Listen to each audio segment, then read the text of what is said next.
Bollywood hero Riteish Deshmukh అంటే మన audience కు పెద్దగా పరిచయం లేకపోయినా మన హాసిని భర్త రితేష్ అంటే మాత్రం వెంటనే గుర్తుపట్టేస్తారు.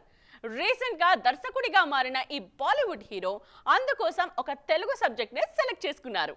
ఈ సినిమా సక్సెస్ ఇచ్చిన కాన్ఫిడెన్స్ తో ఇప్పుడు మరో క్రేజీ ప్రాజెక్ట్ ను లైన్ లో పెట్టేస్తున్నారు రితేష్. రీసెంట్ గా వేద్ సినిమాతో బ్లాక్ బస్టర్ హిట్ అందుకున్నారు Bollywood hot couple Riteish Deshmukh, Genelia. South లో సూపర్ హిట్ అయిన మచిలీ సినిమాకు రీమేక్ గా తెరకెక్కిన ఈ సినిమా నార్త్ లోనూ మంచి వసూళ్లు సాధించింది. ఈ మూవీతో తొలిసారిగా మెగాఫోన్ పట్టిన రితేష్ ఫస్ట్ అటెంప్ట్ లోనే సూపర్ హిట్ అందుకుని సత్తా చాటారు. వేద్ సక్సెస్ ఇచ్చిన ధైర్యంతో ఓ మెగా ప్రాజెక్ట్ ని డైరెక్ట్ చేసేందుకు రెడీ అవుతున్నారు రితేష్. తాజాగా ఈ సినిమాకు సంబంధించిన అఫీషియల్ అనౌన్స్మెంట్ కూడా ఇచ్చారు.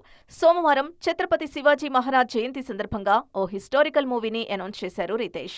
రాజా శివాజీ పేరుతో తెరకెక్కుతున్న ఈ సినిమాలో టైటిల్ రోల్లో నటించడంతో పాటు స్వయంగా దర్శకత్వం కూడా వహించబోతున్నారు. చాలా కాలంగా శివాజీ కథతో సినిమా చేయాలన్నది రితేష్ కోరిక. త్వరలోనే ఆ ప్రాజెక్టు పట్టాలెక్కనుందని వెల్లడించారు. భారీ బడ్జెట్తో పాన్ ఇండియా స్థాయిలో ఈ సినిమాని ప్లాన్ చేస్తున్నారు రితేష్. రీసెంట్ టైమ్స్ లో ఛత్రపతి కథతో వచ్చిన సినిమాల్లో శరత్ కేల్కర్ శివాజీగా నటించారు. ఓ మరాఠీ సినిమా కోసం త్వరలో అక్షయ్ కూడా ఆ పాత్ర పోషిస్తున్నారు. ఇప్పుడు రితేష్ శివాజీ పాత్రనే సెలెక్ట్ చేసుకోవడం, ప్రస్తుతం ఇండియన్ స్క్రీన్ మీద ఈ జానర్ సినిమాలకు మంచి రెస్పాన్స్ వస్తుండటంతో రితేష్ డైరెక్టోరియల్ చాయిస్ మీద ఇంట్రెస్టింగ్ డిస్కషన్ జరుగుతోంది.